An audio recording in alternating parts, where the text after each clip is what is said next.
sih fungsi suplemen glutamin atau asam aminoglutamin untuk badan kita? Ya, perlu tambahan dari suplemen nggak sih sebenarnya kita dalam hal ini? Kita lihat dalam konten di video ini. Bagi yang ingin tahu fungsi dan manfaat dari glutamin dan apakah kita memerlukannya dari suplemen, silakan dilihat di video ini. Saya Jo Poafu, biasa dipanggil nama Jo, JP atau JP. Yuk kita lihat, cari tahu apa saja. Apa sih glutamin ini, penasaran nggak? Bisa bantu masalah usus Anda nggak? Glutamin adalah asam amino semi esensial atau disebut dengan kondisional. Kondisional artinya tergantung kondisi Anda. Jadi kalau kondisi Anda tubuh sehat, glutamin bisa diproduksi di dalam tubuh. Tapi kalau kondisi Anda kurang sehat, glutamin diperlukan ekstra. Jadi glutamin adalah asam amino terbanyak dan tertinggi di dalam tubuh kita. Nah ini tadi molekulnya, ya. Kemudian ya, glutamin dibutuhkan ekstra bila ada cedera parah. Tadi saya sudah katakan bahwa apabila Anda ada memiliki gangguan cerna atau cedera yang cukup parah, maka glutamin diperlukan. Dan 90% glutamin ternyata dibuat oleh massa otot kita. Ya, bukan di liver, bukan di ginjal, bukan di usus, tapi di massa otot, ya. Dan sisanya dibuat oleh sisa 10% itu oleh paru-paru dan otak kita. Jadi otot kita, sel otot kita membuat glutamin ini. Ya. Kalau ada masalah cerna, berarti kita perlu glutamin nggak? Ya, lihat. Glutamin memiliki multifungsi di dalam tubuh. Ya, pertama adalah sintesa protein. Sintesa protein itu dalam arti membuat asam amino lain, ya, dikonversi. Sintesa lemak. Jadi glutamin dipakai oleh sel kanker untuk membuat lemak.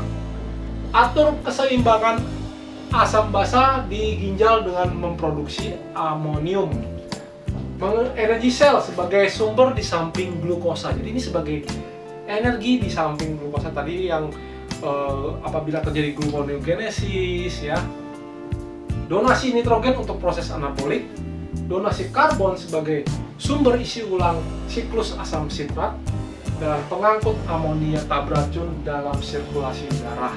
Ya, ini fungsinya glutamin seberapa penting, kenapa diperlukan dalam jumlah tertinggi, ya, dari seluruh asam amino di dalam tubuh. Manfaat glutamin juga mengatasi masalah dinding usus yang rusak. Ya, dinding usus yang rusak sudah tahu kenapa bisa rusak, karena dari makanan kita yang kita konsumsi membuat dinding usus kita menjadi rusak.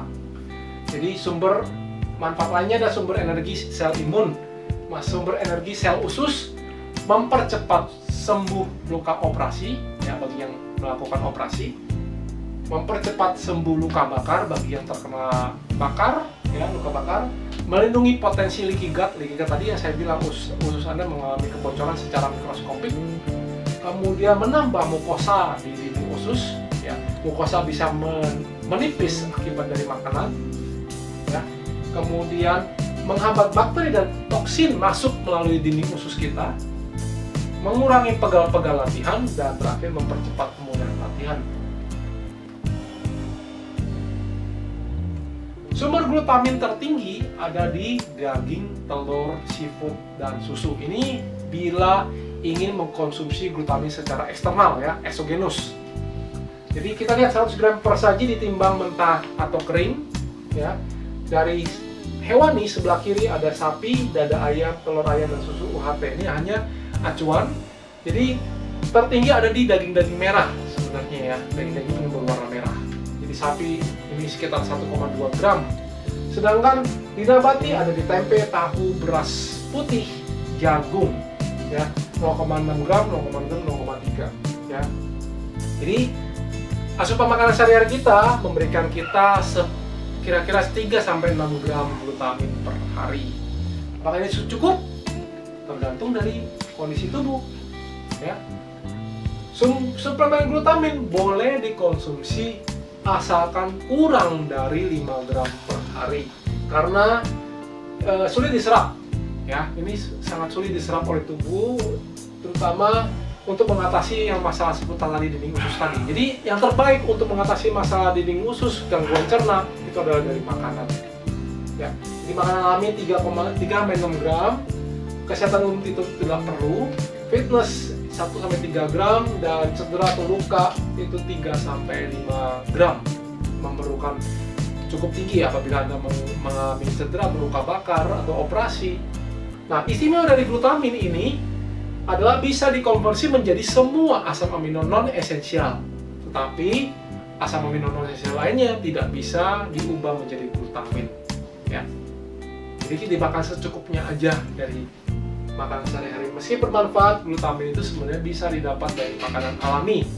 Jadi bagi diet vegan, Anda memerlukan glutamin yang cukup atau menemukan suplemen glutamin malah. Nah, kita tahu bahwa glukosa atau karbohidrat adalah makanan utama sel kanker. Pada saat kita tidak memasukkan glukosa, tidak memasukkan karbohidrat sama sekali, glutamin ternyata yang dicari oleh sel kanker. Karena sel kanker sejak lagi kelaparan mencari sumber tenaganya, sumber energinya. Itulah mengapa saat ini ada temuan terbaru, glutamin ternyata juga sebagai makanan pengganti sel kanker tubuh. Ya. Nah, bagaimana menurut Anda? Silakan monggo diberikan komentar di bawah.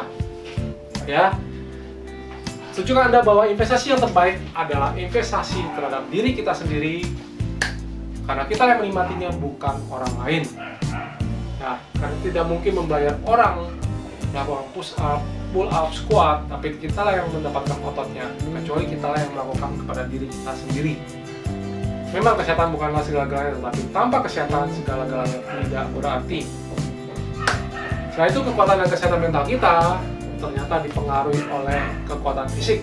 Jadi kita harus melatih fisik kita supaya kita bisa mengatasi segala tantangan dalam hidup kita. Saya Joe Puafu bersama Binaraga.net.